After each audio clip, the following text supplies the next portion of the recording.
swimmer. If you run, you're a runner. But if you flow, then you are a flower. Everything in the universe is geometric, whether it's people, trees, cats, planets, solar systems, you name it. Literally everything in the universe can be measured on a geometric scale. In this same way, we can actually identify that creation is also geometric. And what we're gonna look at today is the pattern of creation and see if we can't glimpse the source of all things. Essentially, everything in reality is said to come out of this single pattern. I'm not making this up. This single image will change everything. It's called the flower of life, and it's said to be the creation pattern of everything in existence, even non-tangible things like emotions and thoughts, because this pattern begins with the subtlest vibrations of consciousness far beyond anything our current technology can measure, and extends through every possible frequency and into the physical material creation. It is said that there are 13 information systems that comes out of the flower of life, likely relative to the secret ancient Egyptian 13 chakra system, no doubt.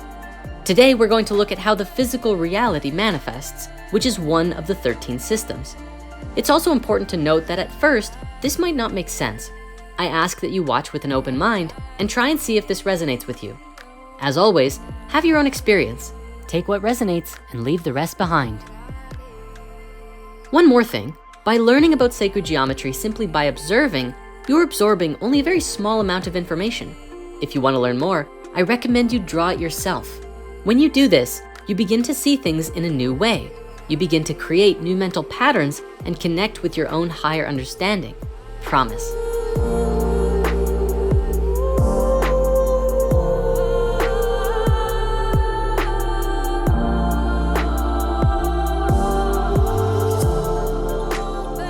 The flower of life has been known around the world throughout history.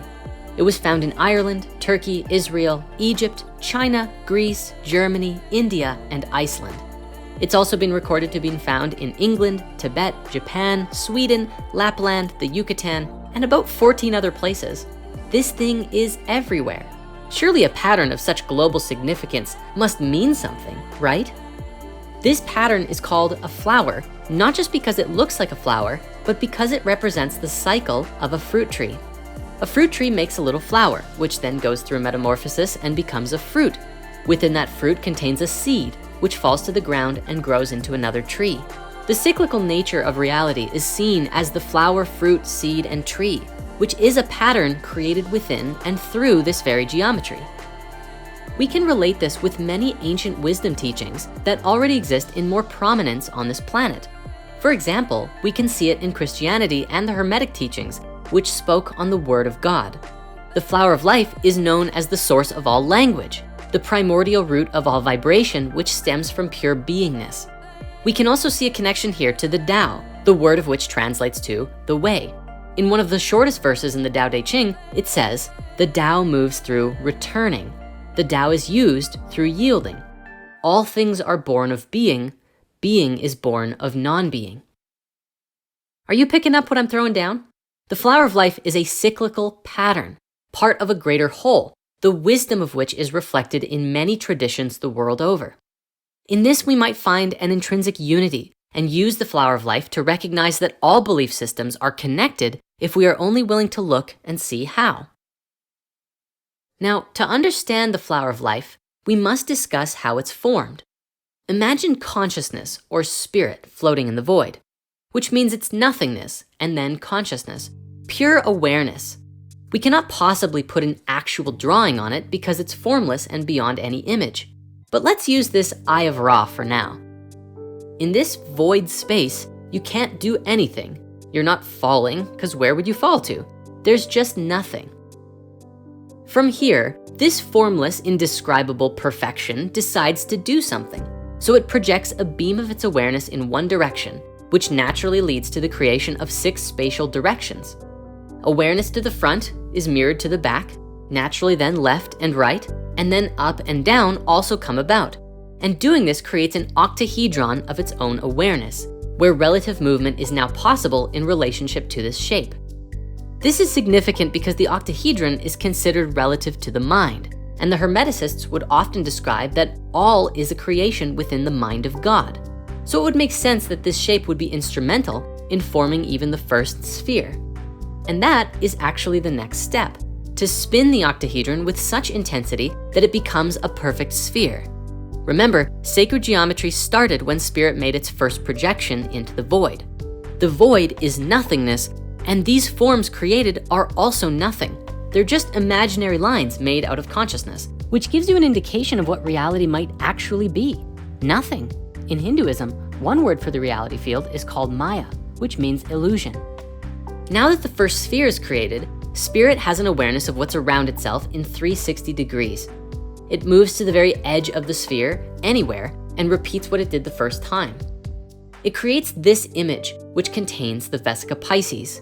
This is a particular geometry that is very well represented in the world as the image of the Jesus fish, reflecting the wisdom of the Word of God from the very geometries of creation.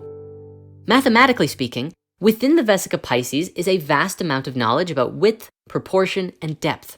Herein, we also have the square roots of 2, 3, and 5, which are all infinite numbers. And we also have geometric information about light. None of this would have existed with only one sphere. So now you can probably start to see the significance of this creation pattern. From here, spirit continues the creation process, moving flawlessly to create the next circle exactly 1 radius away from the other circle next to it. With every new sphere that comes into being, more and more mathematical knowledge emerges. The first complete image to be formed is this, which has 2 names, the seed of life or the Genesis pattern, and for good reason. Let's actually look at the book of Genesis for a moment. With each creation of each sphere, it could be seen as a day. After the first movement, when the second sphere was created, we had information about light come into being. The opening of Genesis 1 says, "The earth was without form and void, and darkness was upon the face of the deep. And the Spirit of God moved upon the face of the waters. And God said, let there be light, and there was light." The key here is in the order. The movement happened first, then light happened immediately after, just as we saw with the formation of the seed of life. And we're not even done. Within this Genesis pattern, after the third sphere is created, you now have the pattern known around the world as the Holy Trinity, depicted in literally countless churches. It's also written in the Bible that on the 4th day of Genesis, exactly 1/2 of creation was completed. Starting from the first motion, exactly 1/2 of the circles were formed on the 4th day. Now when we get to the 6th day, a geometric miracle takes place. The last circle forms a complete 6-petaled flower. The Bible even says that creation was formed in 6 days, and this fits exactly. You see, this is the pattern of Genesis, and thus we may call it the Genesis pattern, which is also the beginning of the creation of reality as we know it. Now, as we discussed briefly, the pattern of the flower of life is a living one, not static. And so as you continue to develop it, the seed of life develops a tree of life, which produces a flower of life, and the fruit of life emerges therein. The tree of life is a very interesting concept known around the world by countless traditions, depicted sometimes as a tree, sometimes as a geometric structure, and sometimes as a collection of dimensions or worlds in which our physical reality is one of them. The tree of life is outside of any race or religion and may be considered one of the oldest belief systems on the planet, describing how all of life and creation are interconnected as branches or roots of a great tree. And on that subject, I'll do a bigger video about this at some point, but for now, let's move on. Along with the flower, fruit, seed, and tree cycle, the flower of life also yields a 5th image, which is called the egg of life. This is a very significant form that is relative to your physical body. We discuss it in our spirit science video called Power of the Heart, where you can see how your very existence began with the egg of life when you were just a clump of cells in the Anunnaki test tube. Your mother's belly. Check out our video called Power of the Heart to learn more. But for now, before we run out of time, I wanna show you something really cool. Now, all around the world, the flower of life was most often depicted as being completed after 19 circles. Why that number specifically? Well, in biology, we have this protective layer that surrounds most eggs called the zona pellucida, which is like a protective boundary layer that functions for a time. And these bigger circles around the flower of life are like the zona pellucida of the flower of life. If we remove these and add the final missing circles, you get this, the fruit of life. It is said that this pattern of 13 circles is one of the holiest, most sacred forms in existence. It's called the fruit because it is the result, the fruit from which the details of the fabric of reality were created. Remember in our previous video about masculine and feminine energy and how we discussed masculine energy moves in straight lines and feminine energy moves in curves? Well, this image so far is all curves, baby. But when you combine straight lines with these curves, you get a very complex image known as Metatron's cube. Metatron's cube is significant because it bears within it all 5 Platonic solids, which are legendary shapes discovered by the Greek philosopher Plato several thousand years ago.